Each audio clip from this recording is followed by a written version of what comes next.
Siku ya leo ni siku kubwa, siku takatifu ambao Mungu ametupa.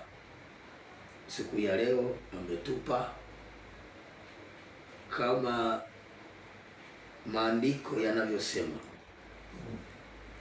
na maandiko yametusaidia sana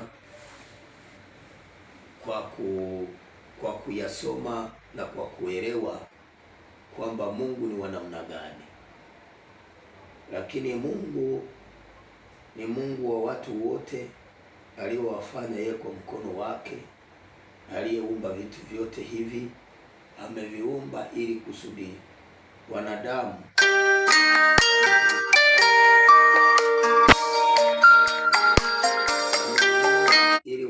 wampe utukufu, wanadamu wamjue yeye aliye pekee. Basi kwa majina yangu naitwa Gasto Corneille Fata, maana nilifunguka. Sikufunguka kama uwezo wangu mimi, bali nilifunguliwa na Mungu. Akanipenda sana, akaniweka ili na mimi niwe shahidi wa mwanaye Yesu Kristo, ili nikaendeshe ushahidi huu wa kujenga watu, ili kwa ujumla dunia yote ijifunze na kujua mapenzi ya Mungu ni yapi. Ninavyojua kwamba mapenzi ya Mungu ni makubwa, ila sisi wanadamu ndo tulimeza ile tabia ya yule mnyama,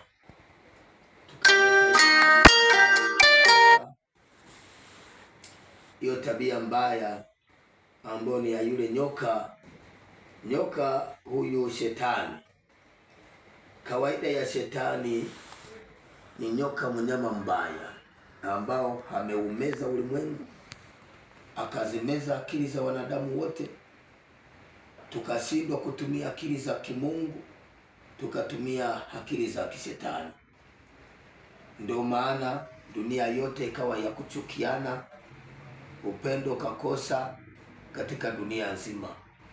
Lakini ukija kuangalia kabisa kwamba upendo ulikosa, kama mimi ninavyozidi kuhubiria hapo mtandaoni, ninahubiri neno takatifu, tena neno kubwa ambalo linaweza likamjenga mtu, tukatoka huko nyuma tulipokuwa, tukaingia na sisi kuwa katika, tukaitwa watoto wa Mungu, tukaonekana kwamba sisi ni tulipandwa na Mungu kama miti ya haki hapa duniani.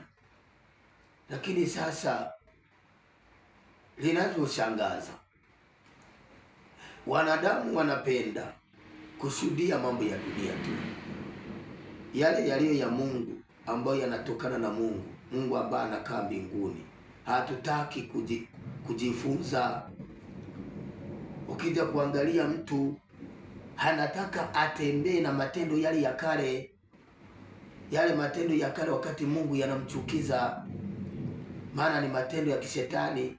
Anataka sisi tutembee na matendo ya mwanaye Yesu Kristo, yaani tujifunze kwa Yesu aliyokuwa akiyatenda na kazi alizokuwa anazifanya na upendo aliyokuwa nao. Alikuwa na upendo wa namna gani?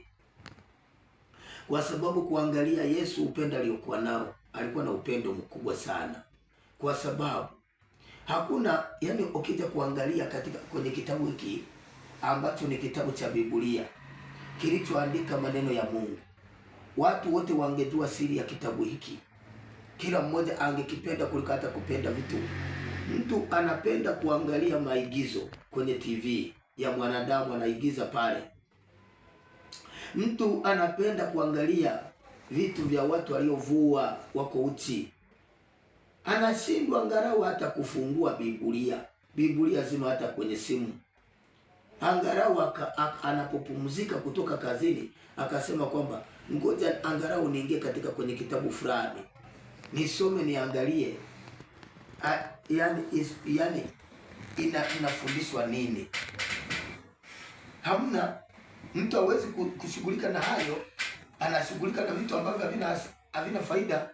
Tena na familia yake anaifundisha tabia mbaya, anafundisha watoto wake tabia mbaya, kuangalia TV, kuangalia vitu ambavyo ni vya dunia, mara michezo, mara vitu gani. Wanashindwa kuangalia mwisho wa dunia. Dunia imeanzaje? Dunia imeelekea wapi? Dunia imefika wapi? Kama tungefanya hivyo, tungemjua Mungu zaidi. Lakini kwa kutokufanya hivyo, ndio maana dunia inazidi kuisha. Ukisoma katika kwenye kitabu cha Yohana Mtakatifu sura ya 17 kuanzia mstari wa kwanza, Yesu anasema aliinua macho yake akaelekea mbinguni, akasema, saa imekwisha kufika, mtukuze mwana ili mwana naye akutukuze wewe kama ule utukufu uliompa. Ngoja kwanza tusome ili tusije mtu akaja kusoma akakuta hayaendi sawa. Tusome kwa sababu Biblia ndiye inayotupa ushahidi wote. Unaona, inatuhakikishia. Anasema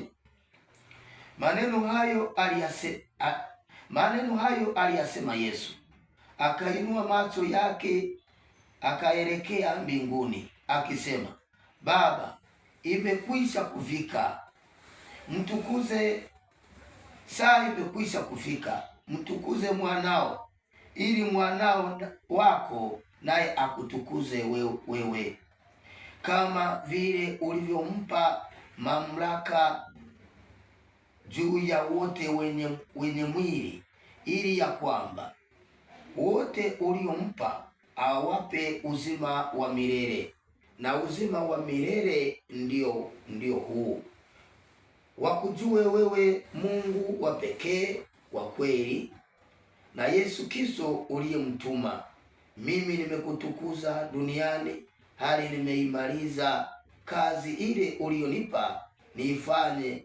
Na sasa Baba, nitukuzwe mimi pamoja nawe kwa utukufu ule tuliokuwa nao pamoja, tuliokuwa nao pamoja nawe kabla ya ulimwengu kuwako. Jina lako nimewazilishia watu wale ulionipa katika ulimwengu, walikuwa ni wa kwako, ukanipa mimi, nami na neno lako wamelishika. Sasa wamejua ya kuwa yote ulionipa yatoka kwako, kwa kuwa maneno ulionipa nimewapa, nao wakayapokea, wakajua hakika ya kuwa nilitoka kwako, wakasadiki ya kwamba wewe ndiwe uliyenituma. Mimi nawaombea hawa, siombei ulimwengu, bali hao ulionipa, kwa kuwa hao ni wa kwako, na wote ulionipa ni wa kwako. Walio wako ni wangu, nami nimekutukuza duniani, nami nimetukuzwa ndani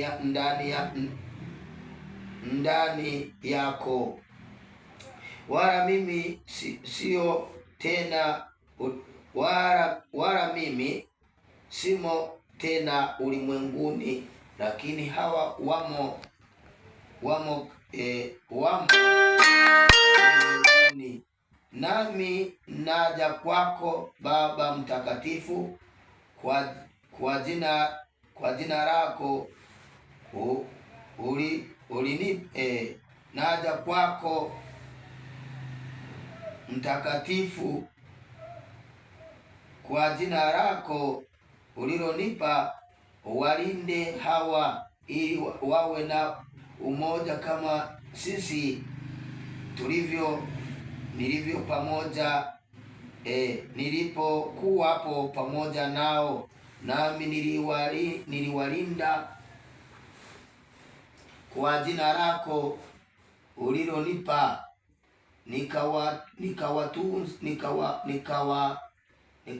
nikawatunza, wala hapana mmojawapo nao aliyepotea, ila yule mwana wa upotevu. Ili andiko litimie. Na sasa naja kwako naja kwako na maneno haya niyasemayo ulimwenguni, ili wawe na furaha yangu imetimizwa ndani yao. Mimi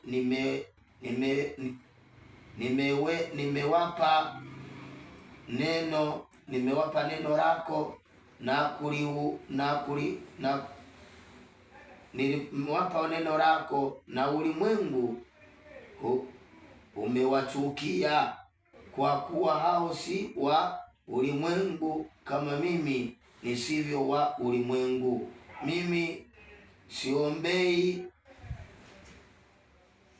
Mimi siombi kwamba uwatoe katika ulimwengu, bali uwalinde na yule muovu.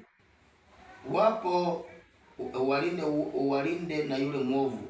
Wao si wa ulimwengu kama mimi nisivyo wa ulimwengu. Uwatakase kwa ile kweli, neno lako ndilo kweli. Kama vile ulivyonituma mimi ulimwenguni, nami hivyo hivyo nimewatuma hao ulimwenguni, na kwa ajili yao najiweka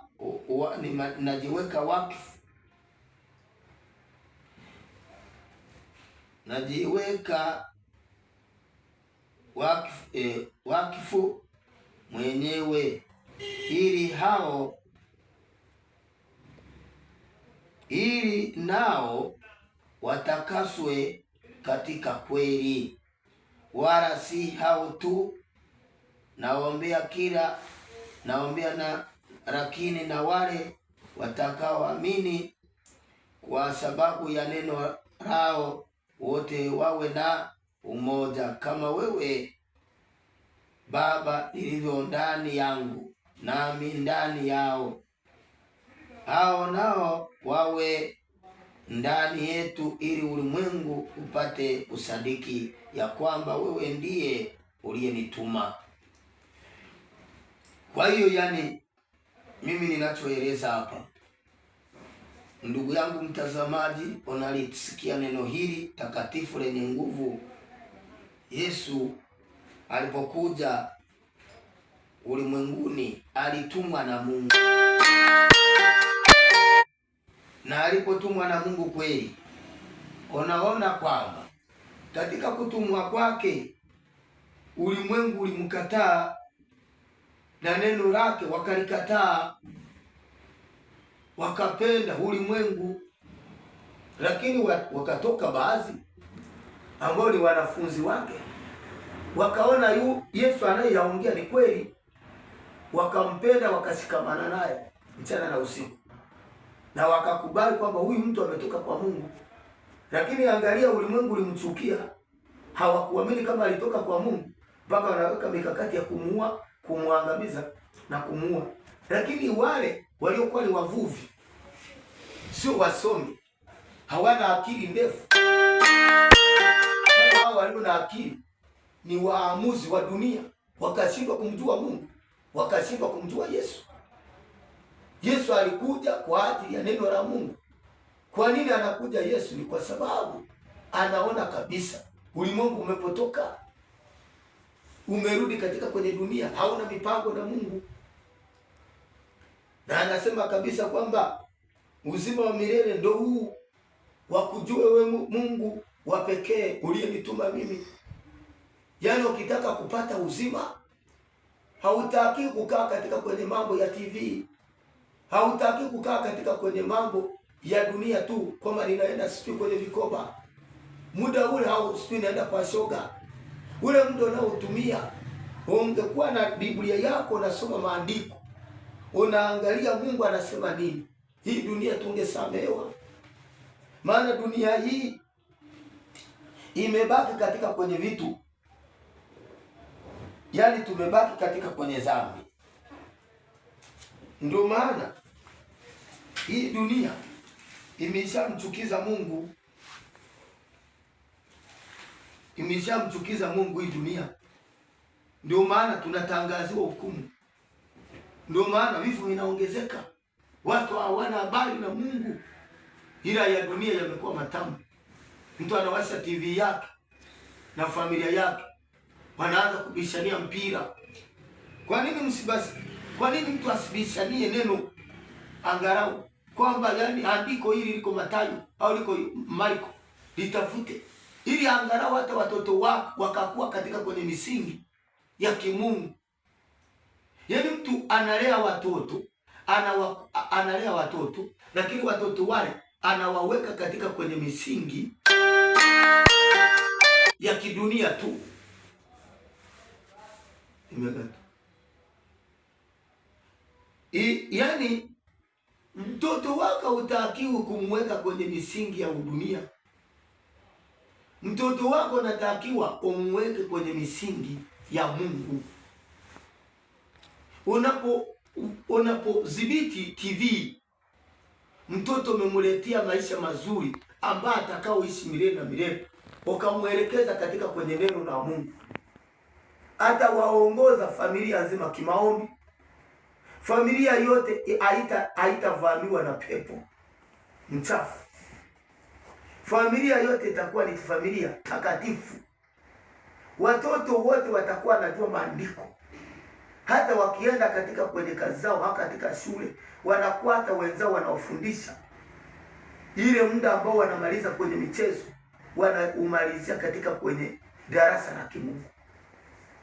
Na hapo mimi katika kwenye ushauri, mashule mengi yanafundisha neno, yanafundisha maadili ili watoto wapate kujua, angalau waje wapokee katika maisha yao, wapate fani mbalimbali za kuwaletea maisha. Lakini pale mimi ninapoona kwenye shule, angalau serikali ingebadili mifumo, ule muda wa mapumziko wa vijana wote waite wachungaji, watumishi wa Mungu, wawafundishe maneno ya Mungu kuliko kuwafundisha michezo. Michezo ndio inatoka katika uharibifu. Sasa mapumziko, wengine wako uwanjani wanacheza mipira, wengine wanacheza netball, wengine wanacheza michezo gani, lakini kuna wengine wanaenda mpaka kwenye mabweni huko, wanafanya tabia mbaya, wanajifunza vitu vibaya, wanajifunza wizi, wanajifunza kudokoa vitu vya watu. Kwa sababu mtoto anaanza shuleni kuwa mwizi, kuwa tapeli anaposhindwa kumsikiliza mwalimu. Unaona? Ile kipindi kingine cha kuwafundisha watoto elimu ya kimungu kingekuwepo shuleni pale. Kwa hiyo mimi katika ushauri wangu ninafundisha neno ili kusudi tuingie katika, yani tuwe watu wa kujua neno la Mungu, ili na sisi tuingie katika kwenye hesabu yao ambao Yesu anawaombea. Hii katika kwenye kitabu cha Yohana Mtakatifu sura ya 17 kuanzia mstari wa kwanza. Tumesoma Yesu anasema, siombei ulimwengu bali nawaombea hawa waliolisikia neno lako, nikaishi nao, nikahubiria nao. Ambaye alikuwa anahubiria nao Yesu, analala nao wanafunzi. Lakini wafalme wa dunia hawakumjali Yesu. Wafalme wa dunia hawakumsikiliza. Kwa mimi ninashauri neno hili, tubadilike jameni, tumrudie Mungu. Yesu kama angeombea ulimwengu, magonjwa yasingekuwepo. Yesu kama angeombea ulimwengu, ajali zisingekuwepo. Yesu kama angeombea ulimwengu, umaskini kama usingekuwepo. Umaskini unaletwa na dhambi. Na ukiangalia watu wengi wanaumia kwa sababu ya mali za dunia. Watu wanaumia sana kwa sababu mali za dunia ziko hivi.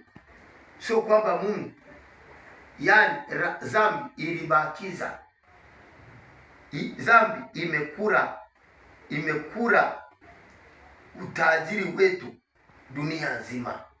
Ndio kila mmoja anahangaika na mali za dunia. Kila mmoja anahangaika na mali za dunia. Katika kwenye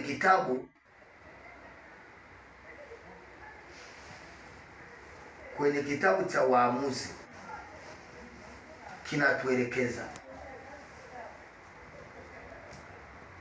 Waamuzi sura ya 2 kuanzia mstari wa 9. Anasema nao wakamzika katika mipaka ya ulisi wake katika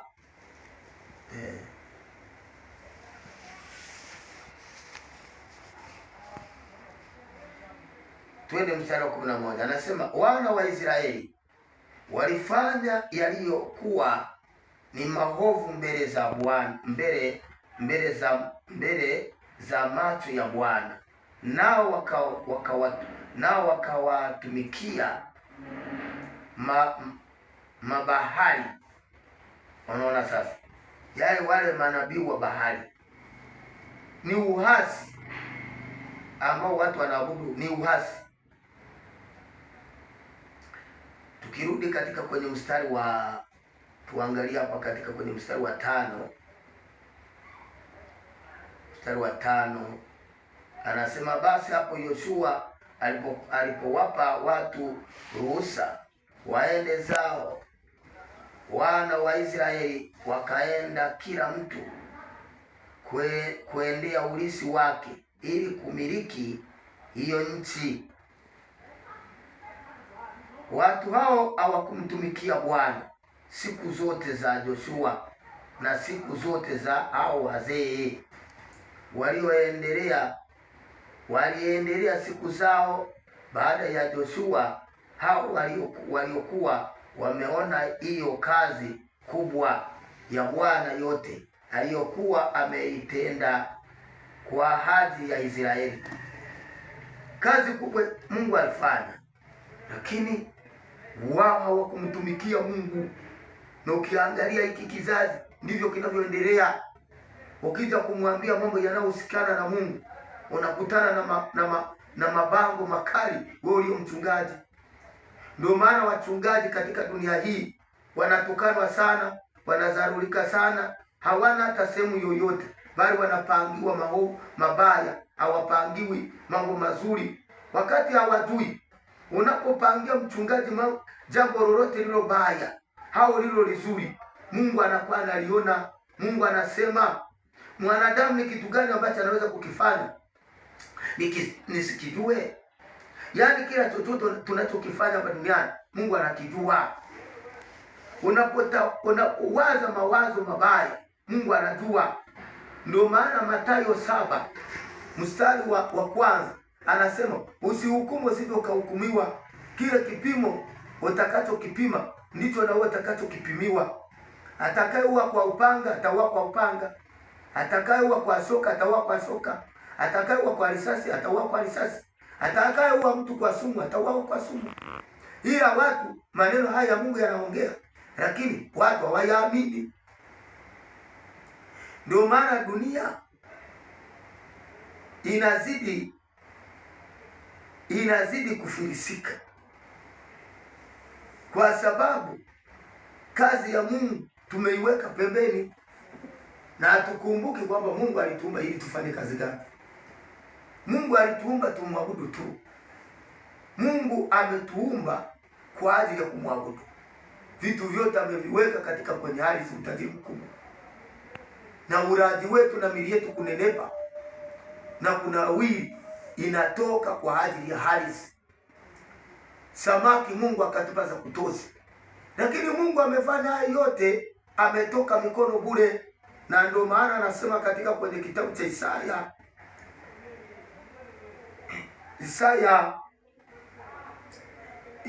1 kuanzia mstari wa kwanza. Isaya 1 kuanzia mstari wa kwanza anasema, sikieni enyi mbingu, tega sikio enyi nchi, kwa maana Bwana amenena. Sikieni enyi mbingu, tega sikio enyi nchi, kwa maana Bwana amenena. Nimewalisha watoto na kuwalea, nao wameniasi. Yaani Mungu mvua zake zinanyesha, afya tunaitumia, pumzi tunaitumia, lakini mipango ya Mungu katika ulimwengu haipo. Mipango iliyomo ni ya kuinua uchawi, ni ya kuinua mizimu, ni ya kuinua majini, ndiyo iliyomo tu. Sio mipango ya Mungu kwamba tuiname, tuinuke, tuimbe. Maana anasema msiponiimbia miti na mawe itaimba. Ile nafasi ya kushirikiana kuitoa sadaka takatifu haipo. Watu hawataki kushirikiana kwenda kanisani. Ukija kuambia wanasema sadaka wanampelekea mwanadamu. Je, wewe hata kama unampelekea mwanadamu, wote ukikataa, hukumu utakuta ile unaenda jehanamu ya moto. Je, sadaka yako itakuokoa siku moja? Hizo pesa zako ulizokuwa nasema sitaweza kwenda kanisani, kwenda kupeleka sadaka, je, wakati uko katika jehanamu ya moto zitakuokoa? Wangapi waliokufa wakaacha mali hapa duniani, anapokuja kuzikwa wanazikwa na hizo mali? Uwe na kiburi kwamba mimi siwezi nikatoa sadaka kanisani kwa sababu sadaka zinapewa mwanadamu. Hukumu itakukuta pale pale, utahukumiwa vile vile, kwa sababu hakuna ulichokizalisha. Kukataa kwako kupata faida, bali kukataa kwako unaenda kupata hasara, kwa sababu umepingana na Mungu. Mungu aliweka Haruni kuwa kuhani. Mungu akaweka Joshua. Mungu aliweka makuhani Musa ili wapokee sadaka zake. Wewe ukikataa unapingana na Mungu. Ndio maana wao wakikataa kwenda kanisani ili kwenda kumwabudu Mungu, ili kusudi Mungu asije akasamehe dunia hii, wanajikuta wakienda kwa waganga, wanafanyisha matambiko yao, halafu watoto wao wanaharibika, wanavaa masuruali, watoto wao wanaharibika, wanaenda kusuka manywele ambayo Mungu hakuziumba, wanaharibika, wanafanya uzinzi wa kupindukia.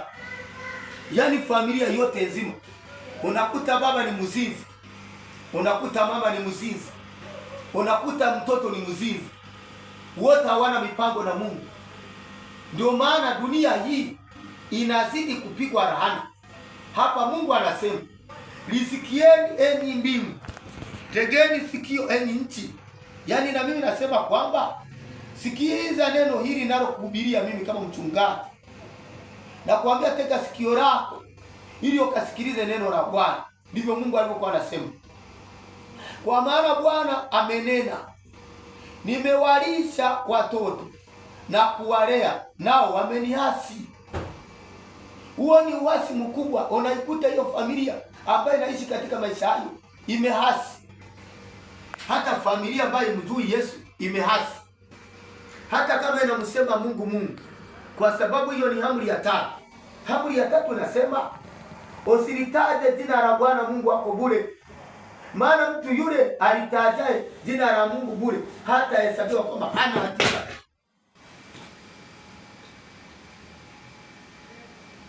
Alitajaye jina la Mungu bure Mungu hata muhesabia kwamba hana hatia. Unaona? Yaani wewe unatajaje Mungu wakati umeshinda kwenye mipira? Kazi yako unashinda kwenye mipira. Kazi yako unashinda kwenye maigizo. Kazi yako unashinda katika kwenye kutafuta fedha. Hauna mipango yoyote. Kanisa ulijui, alafu unakuja kumtaja Mungu. Sikiliza, watu wanaolitaja Mungu, hiyo ni hamu ilishapita. Leo hiyo nalitaja Mungu kwa sababu uko kwenye mwili, na kiburi cha mwanadamu ni mwili. Kwa sababu anaona mwili unalipa. Hata ugua harare ya kwake yameisha. Hata kama ni mchungaji utafika pale, wakati wanamhubiria Injili anakuwa anakutukana, anakudharau, ana nguvu zake. Anakuambia mimi sina muda. Labda nikipata muda mchungaji, mimi sasa hivi sina muda. Lakini anatoka pale kichwa kinaanza. Anatoka pale tumbo linaanza kuuma. Au unapomkuta amelala kwenye kitanda, wameweka madiripu madoki, amekuwa mpore. Ujanja wa mwanadamu uko kwenye mwili, lakini ni ujinga, ni kutokuelewa, ni kutokukoswa hekima ya kimungu. Dunia hii imekoswa hekima ya kimungu. Mtu mwingine ni mzee, anavuta bangi kuanzia utotoni mpaka anazeeka, anavuta bangi, matumbako, mpaka wanamuingiza kaburini, anavuta yani tumbaka, anaachana na tumbako hapa. Hawezi kusema kwamba hii dhambi ngoja niache. Mtu anaanzisha uzinzi akiwa ni kijana mpaka anazeeka. Hawezi kusema kwamba ngoja nimkumbuke Mungu. Dunia hii yote, ndio maana sisi wanadamu tunalazimisha Mungu hawe na hasira juu yetu. Tunalazimisha sisi wenyewe Mungu atuchukie, kama neno hili ambalo linasema katika Isaya moja. Mungu analalamika, nimewalisha watoto hawa. Yaani maana yake ameilisha dunia nzima, ametulisha kuanzia kwa wazee mpaka kwa watoto waliozaliwa leo. Anatulisha yeye. Vyakula vyote ni yeye mwenyewe. Akizifunga mvua, jua likapiga, je, tunaweza kula tena? Akifunga mvua zake. Kipindi cha Elia alipowahubiria watu wakawa mioyo migumu. Kipindi cha Ahabu halilazimika kumwambia Mungu afunge mvua miaka 3 na miezi 6. Lakini miaka 3 na miezi 6, kilichokuja kutokea ni nini? Kilichokuja kutokea, watu walikufa vibaya sana, mpaka zikatokea nchi zinaitwa nchi za wajane, yani Serepta walipigwa njaa ya uhakika. Ahabu mpaka akaanza kuwapiana na Elia, mpaka Elia akatafutwa ili auawe. Na Elia anawaambia, kwa sababu nyinyi mnapenda kuabudu mungu wa bahari, hamtaki kumwabudu Mungu. Na mpaka leo hii anayofanya watu wasimwabudu Mungu ni huyo mungu wa bahari ambaye alimiliki ulimwengu huu. Ndiye anayechora vitu vyote hivi, kutuletea vitu ambavyo vinatupoteza mbele ya Mungu. Wanadamu kila ukicha wanaandaa vitu vya kupoteza watu wasimjue Mungu. Kama maigiza haya wangemuingiza Mungu sasa, wangeigiza Yesu sasa, wangeigiza manabii au mitume, sio kuigiza vitu ambavyo havina faida. Wote muigizaje mwanadamu? Mwanadamu atakusaidia nini unayemuigiza? Ni msanii, ndio msanii, usanii wake unajulikana mbinguni, na akija kusema anasema kwamba kipaji hiki nimepewa na Mungu. Mungu wa mbinguni aje kukupa kipaji hiki? Ina maana shetani kazi yake ni ipi? Kazi ya shetani ya kupoteza watu ni ipi? Watu wanaweza wakakuta wako katika kwenye karamu, wamejazana katika kwenye mahukumu kwamba msanii fulani amekuja ambao yani ana maarufu. Huyo msanii fulani ambao ni maarufu, je, ni Yesu? Je, ni Yohana? Je, ni Paulo? Je, ni Petero? Je, ni nani ambao yani unasema kwamba amekuja wa maana? Ni mchungaji kusema kwamba mchungaji anakuja tukusanyike tuende kusikiliza neno la Mungu, mtumishi wa Mungu. Kuna wengine wanakusanyika katika makusanyiko ya kimungu, lakini bado TV zao zinazidi kuchafua ile nyumba. Hata kile anachokuja nacho kile kitu cha Mungu unakuta kilishafanana mkaa ndani ya moyo wake, kwa sababu neno lote alishalijaza uchafu. Ulipokea neno la Mungu, hautakiwi kulijaza uchafu. Neno la Mungu linasafishwa kwa kufunga na kwa kuomba, ndipo linapoleta uzima. Neno la Mungu likiingia ndani ya moyo wako, hata kama ulikuwa na ugonjwa gani ndani ya mwili, unapona. Hata kama ulikuwa na changamoto gani, inapona. Watazamaji, watu wa Mungu, mnayeliangalia neno hili, mnayosikiliza, jameni, tumuogope Mungu. Tulipofikia tumefika pabaya. Muda wowote dunia inahukumiwa, maana inapotupa ushahidi na mwongozo ni Israeli, kwa sababu Israeli ilisema kwamba itakapomaliza vita inaenda kujengwa kwa upya. Unaona, tunaangalia ile Gaza aliyekuwa amepewa imiliki ni uzao wa Yakobo, sio uzao wa Kanani. Kanani na uzao wake wote walinyang'anywa hiyo Yerusalemu. Israeli yote ndiyo Kanani, ambako yani walipewa nchi ambao Mungu alimwapia. Ndio maana wale waliokuwepo wapagani ambao hawamjui Mungu, ambao ni walaaniwa. Kanani alikuwa ni mlaaniwa pamoja na uzao wake wote wa Mwebusi. Wakati wana wa Israeli wanatoka nchi ya Misri, wanarudi katika kwenye nchi ya ahadi ya baba yao, walikuwa wakipigana na falme hiyo falme walikuwa wanapigana na falme ya Kanani, ambao Kanani ni mlaaniwa, amenyanganywa na Mungu. Ndio maana watu walio wengi, wewe wanapomwasi Mungu ukashindwa kushirikiana na Mungu katika maisha yako yote, Mungu anaweza akakunyang'anya hata ulivyo navyo. Angalia matajiri wangapi, mtu ndo anaanza utajiri, amefika kwenye miaka 40, miaka 50, ajawa mzee tayari anakufa kaburini. Wengi mno hajala matunda ya faida yake, ya mateso yake alivyokuwa akihangaika. Ni laana. Kwa hiyo yani Kanani ni mjukuu wa mzee Nuhu. Mzee Nuhu ambao ye mtoto wake aliona uchi wake, lakini aliyelaaniwa ni Kanani. Na Kanani alipofika katika kwenye nchi ya Babeli, Kanani alifanya dhambi ya kwanza kwa ajili ya kujenga mnara wa Babeli pamoja na uzao wake wote. Ndipo Mungu akawaletea lugha. Hizi lugha zinatokana kwenye laana. Tungekuwa na lugha moja dunia nzima, tusingekuwa na lugha nyingi kwa ajili ya kutokuelewana. Kutokuelewana kunatokana na laana ya Kanani na alipokuwa akijenga mnara wa Babeli pamoja na uzao wake wote, wakina Mwebusi, wakina Mwiti, wakina Mperezi, uzao wake wote waliokuwa nasomba tofali. Mungu akawaletea laana ya neno, akawachanganya laana, akawachanganya, hawakuelewana. Anatuma jiwe, anawabeba mawe, anabeba mchanga. Niletee msumari, anakuja na nyundo. Wote wakatawanyika hapa uzao wote. Lakini akatoka mtu mmoja mwenye akili nyingi, ambao ni baba wa imani, mzee Ibrahimu, ambao mpaka hata wapagani wanamgangania Ibrahimu.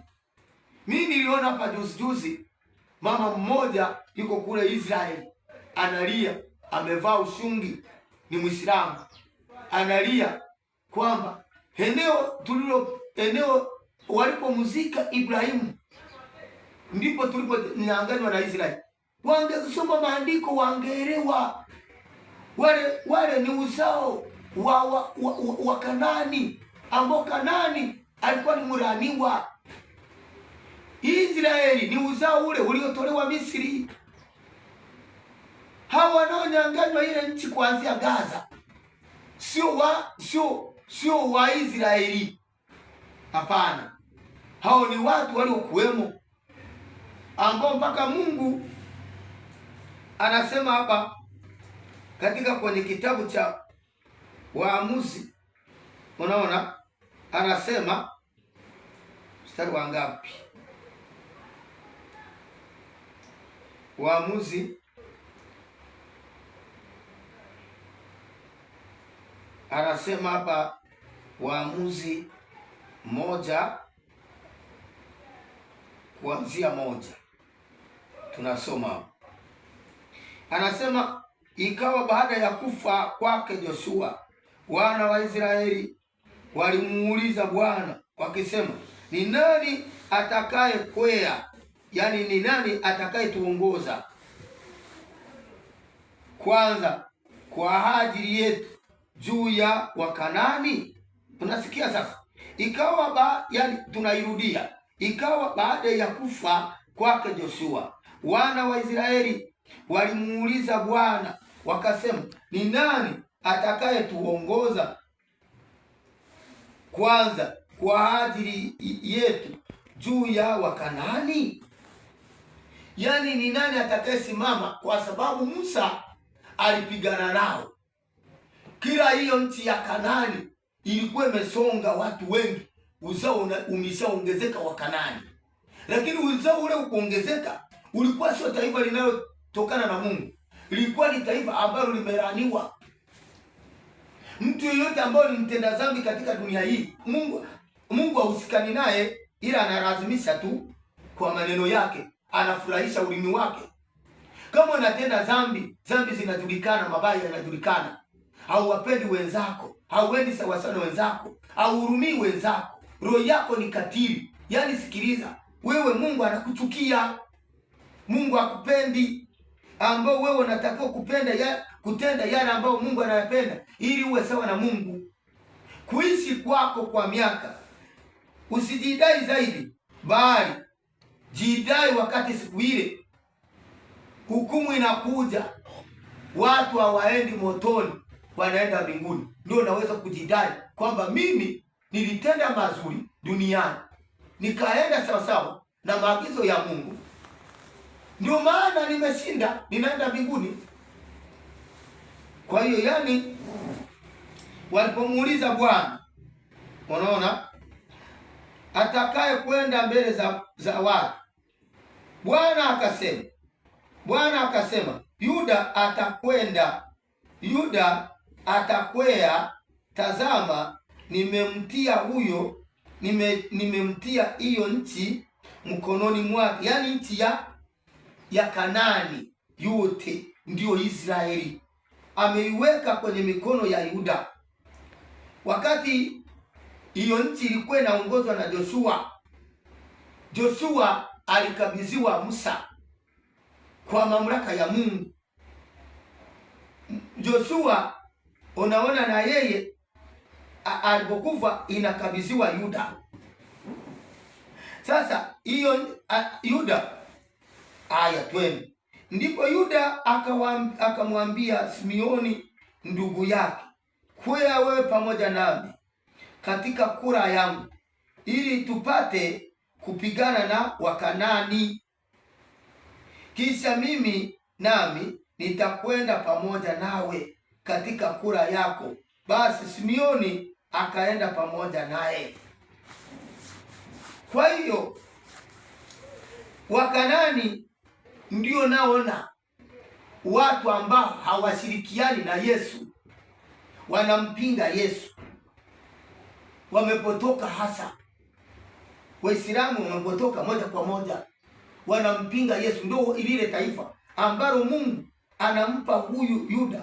Yuda ni ndugu yake na wakina Simeoni na wakina Ruben na wakina Lawi na wakina Asheri, yani ni uzao wa Yakobo, Israeli.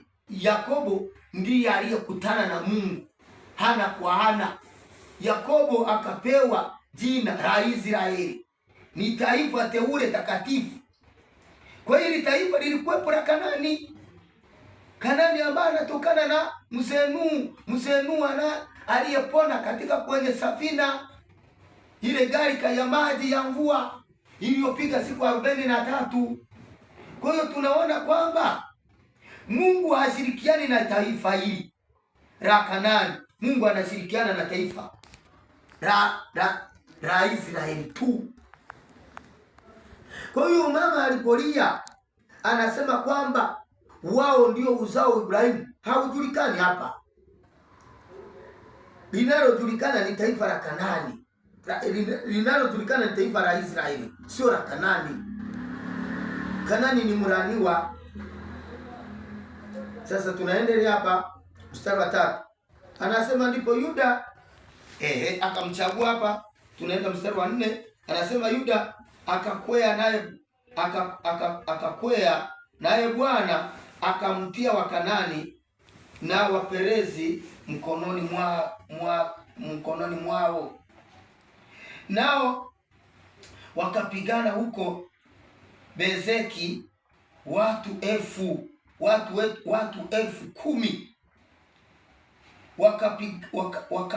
Wakapata huyo Edoni Bezeki huko Bezeki, wakipigana naye nao wakampiga Mkanani na Mperezi.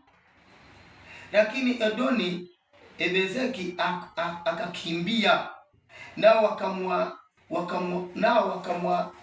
wakamwandamia na kumshika, wakamkata vianda vyake vya gumba vya mikono na vianda vya miguu. Ina maana vita Yuda aliyoileta ya Simeoni pamoja wana wa Israeli walipiga ufalme wote wa Kanaani na Mperezi. Unaona, mpaka mfalme wanamwangusha, mpaka wanamkata vidole gumba vya mikono na vya miguu, kwa sababu walikuwa na Mungu. Walikuwa na Mungu. Sasa ninashangaa hili taifa la Waislamu kutokujirudi, wakaacha wale wazee wa kale waliwadanganya, ambao wameshakufa, walioweka mikakati na ibada zao za manabii wa bahari, wakaachana nazo, wakaokoka, wakamrudia Yesu, ambao Yesu ndio uzao unaotoka katika kwenye uzao wa Daudi, na Daudi ndio wana wa Israeli, ndio uzao Ibrahimu, ndio uzao wa Yakobo, ambao Yesu anatokana katika mule aliyetabiriwa na Isaya katika kwenye shina la Daudi atazaliwa mtu mule ambaye anakuja kuukomboa ulimwengu wote. Kwa nini tusibadilike tukarudi moja kwa moja, tukaacha ukakamavu na kujinua, wakati tunaenda hali mbaya na mwisho wa dunia umetimia, watu tunaenda kuangamia. Mstari wa 8 anasema kisha wana wa Yuda wakapigana na Yerusalemu, wakaupiga kwa makali ya upanga na kuupiga moto huo mji. Yani watoto wa Yuda. Unaona, vita iliyo Israeli haijaanza leo. Hapo kuna utawala wa kishetani, kuna utawala wa Mungu. Wakumbuke wenzangu, waangalie, wachunguze. Ilipo hapa tayari katika kwenye tumbo la Rebeka, mke wa mzee wetu mzee Isaka, ilitokana watoto wawili mapacha wanagombana tumboni. Alipokuja kuzaliwa, kazaliwa Yakobo na Esau. Esau unaona ni mlaaniwa, lakini Yakobo ni mbarikiwa. Sasa tujue Esau ni wakina nani? Ni hiyo taifa lililolaaniwa. Unaona? Ni taifa ambalo limelaaniwa. Anasema mstari wa 9, baadaye wana wa Yuda wakateremka ili wapigane na hao Wakanani waliokaa katika nchi ya milimani na nchi ya Negebu na nchi ya Sefera. Kisha Yuda akawafuatilia hao Wakanani waliokaa katika Hebroni Jina la Hebroni hapo kwanza ulikuwa ukiitwa Kiriza Hariba, nao wakamuua Sheshai na uaminifu na Talimani, yani wakawaua wafalme. Huo ni uzao wa Yakobo ambao ni Yuda aliyetiwa Wakanani mkononi. Sasa tuangalie hilo taifa la Wapalestina na Waisraeli ni lipi? Ndilo la Mungu. Sasa tunaliona hapa, Yuda ni mzaliwa wa Yakobo. Yakobo ndio Israeli. Kwa hiyo tunapoona pale tunaona kwamba Yuda ni mzaliwa wa Yakobo. Jameni, katika neno hili linajifunua vizuri. Tungekuwa tunasoma neno kama hili katika kwenye kitabu cha Waamuzi, linakufundisha hakuna haja tena ya kubishana na Yesu. Yesu anatoka katika uzao wa Israeli, katika kwenye uzao wa Daudi, ndiko anakozaliwa humo. Unaona sasa? Halafu Yesu ndiye nabii wa mwisho, hakuna nabii mwingine. Kwa hiyo yani, ingekuwa vizuri tukalishika hili neno likatuweka huru. Mimi nina shauri katika ushauri wangu. Yesu anasema mtu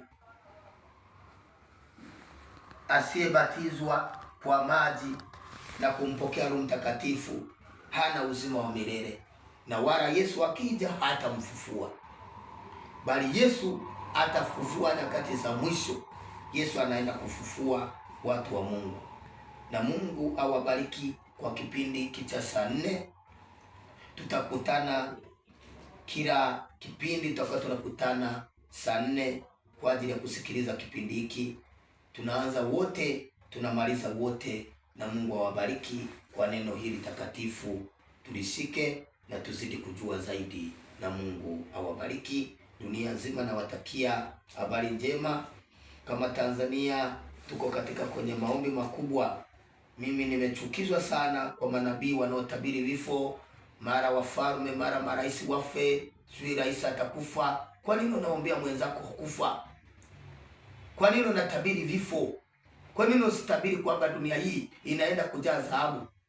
Kwa nini usitabiri kwamba dunia hii inaenda kutajirika, Mungu kuisamehe? Sisi tuliletewa Yesu ili Yesu tusamehewe.